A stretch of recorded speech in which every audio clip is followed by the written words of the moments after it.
آیت نمبر 129 ہے، ربنا وبعث فیہم رسولا منہم یتلو علیہم آیاتک ویعلمہم الکتاب والحکمت ویزکیہم انک انت العزیز الحکیم۔ دعا بھی جاری ہے، کہتے ہیں اے ہمارے رب، یہ بہت اعلیٰ دعا ہے، اور اے ہمارے رب ہم میں بھیج رسول، اے ہمارے رب، یہ حضور صلی اللہ علیہ وسلم کی نبوت کی دعا ہو رہی ہے کہ یا اللہ اس پاک نبی صلی اللہ علیہ وسلم کو جو تیرا محبوب ہے اس کو میری امت میں بھیج۔ اے ہمارے رب ان میں، یعنی ہماری اولاد میں، اے ہمارے رب ان میں سے رسول بھیج، یتلو علیہم، وہ ان پر تلاوت کرے، وہ ان پر پڑھے، آیاتی کا، تیری آیتیں، وَيُعَلِّمُهُمُ الْكِتَابَ، اور انہیں کتاب کا علم دے،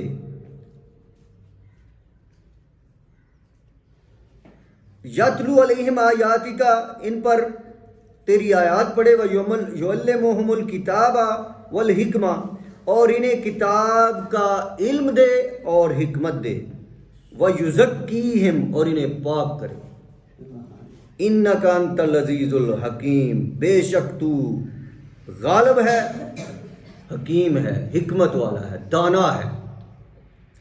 یہ وہ دعا ہے جس کی وجہ سے ہمیں برکتیں ملی، دعا ابراہیم۔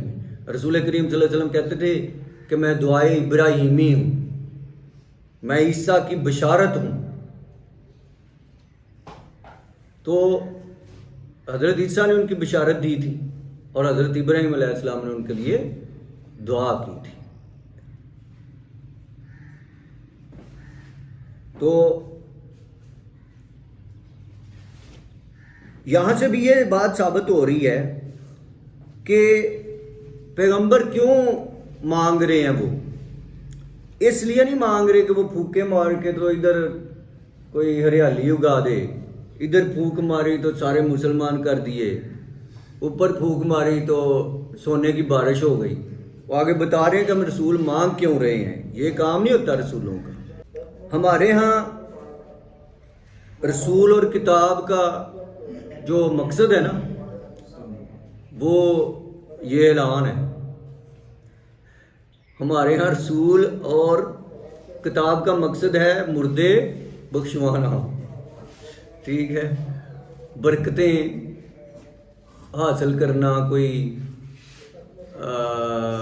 نوکری نہیں لگ رہی تو نوکری مل جائے، یا جو سورہ یاسین پڑھا کریں جی 10 مرتبہ روز، اس طرح کی ہماری دنیاوی چھوٹی چھوٹی خواہشات ہیں۔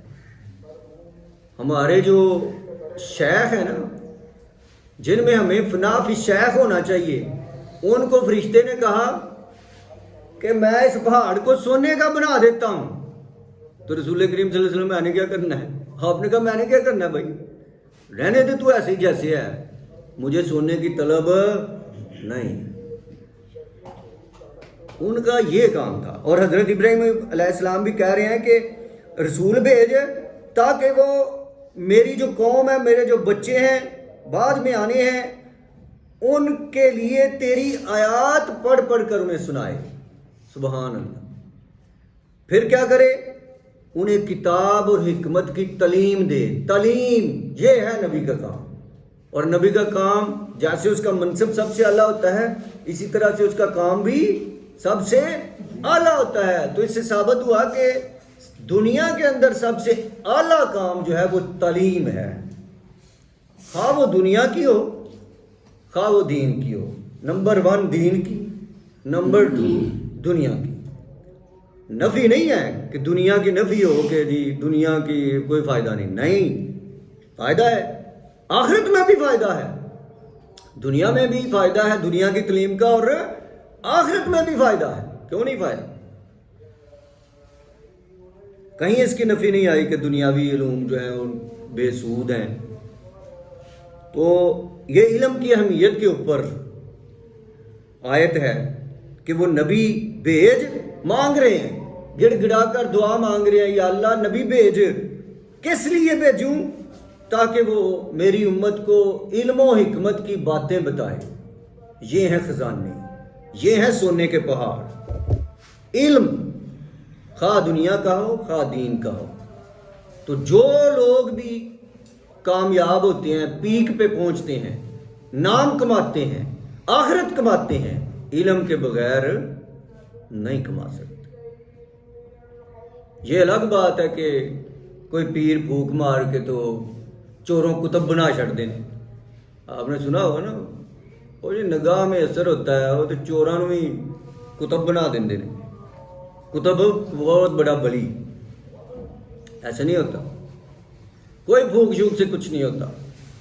ہاں دعا ہو سکتی ہے، اللہ چاہے تو قبول کرے، نہ چاہے تو بعد میں اس کا اجر دے گا. اور وہ ہر ایک کی سنتا ہے، وہ گناہ گار کی بھی سنتا ہے. اس کے لیے ضروری نہیں ہے کہ کوئی نیک ہی بندہ ہو. ہاں نیک بندہ، اس کی اتھینٹسٹی زیادہ ہے، قبولیت کی زیادہ ہے. لیکن یہ نہیں کہ کوئی دھون سے اللہ پہ کہ میں جی نمازیں پڑھ کے آیا ہوں تو قبول کر ہوں. نہیں، ساری عمر بھی دعائیں کرتا رہے نیک بندہ تو اللہ چاہے تو قبول کرے، چاہے نہ کرے. اسی کو تو کہتے ہیں سمد. اللہ الصمد، وہ سمد ہے، کوئی اس کو کسی کی پرواہ نہیں ہے. کوئی بڑا نیک ہو تو کوئی پرواہ نہیں، بڑا بدبخت ہو کوئی پرواہ نہیں ہے. تو کام نبی کا یہ ہے، اور نبی نے ہمارے ذمہ لگایا ہے، اور ہم یہ الحمدللہ کسی حد تک کر رہے ہیں. آپ بھی کر رہے ہیں. علم حاصل کرنا، اس لیے نبی کریم صلی اللہ علیہ وسلم نے فرمایا تم میں سے بہترین وہ ہے جو علم سیکھے اور سکھائے. اور ایک دفعہ فرمایا اللہ جس پر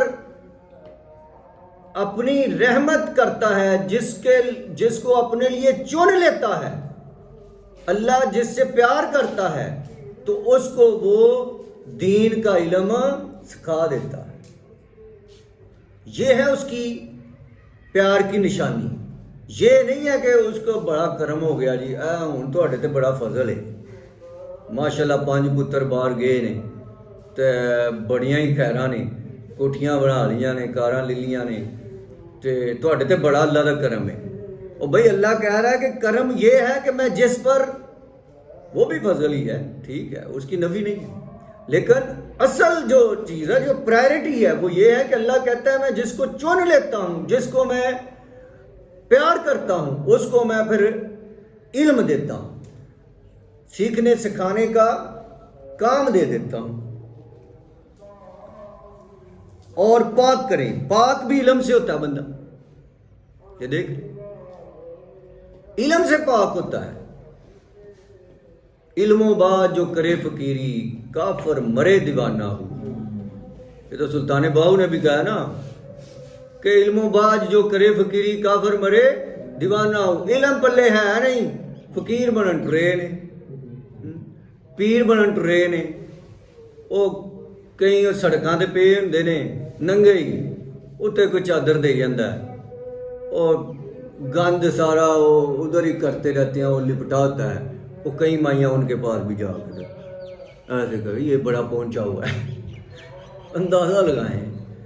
اور بھائی صفائی کے بغیر اور علم کے بغیر کچھ نہیں ہوتا. یہ جہالت چھوڑیں، یہ ہندوانہ چیزیں ہیں. ان کے ہندو جو ہیں وہ اس طرح گند مند میں جو ہے وہ ڈنگے برنگے ہو کے جو اس طرح جو چلے چلے کاٹتے ہیں. یہ جنوں کو قابو کرنے کا طریقہ ہوتا ہے. جن جو ہے نا وہ قابو جو لوگ کرتے ہیں، نعوذ باللہ بڑے بڑے غلط کام کرواتے ہیں. وہ کہتے ہیں میری زبان جیب نہیں دیتی، قرآن کو پیشاب سے لکھو، قرآن کو لیٹرین میں جا کے پڑھو. اس طرح کی وہ گندی چیزیں جو ہیں وہ کرواتے ہیں گند میں. اس لیے ہمیں دعا سکھائی گئی ہے نا، اللہم انی اعوذ بک من الخبث والخبائث. جب واش روم جاؤ تو یہ دعا پڑھو. یہ گندی چیزوں پہ جنات ہوتے ہیں. جیسے ہم خوشبو کو پسند کرتے ہیں، وہ بدبو کو پسند کرتے ہیں. تو اس لیے صفائی نہیں ہے تو وہ بندہ نہیں ہے. ایسے باتیں ہیں.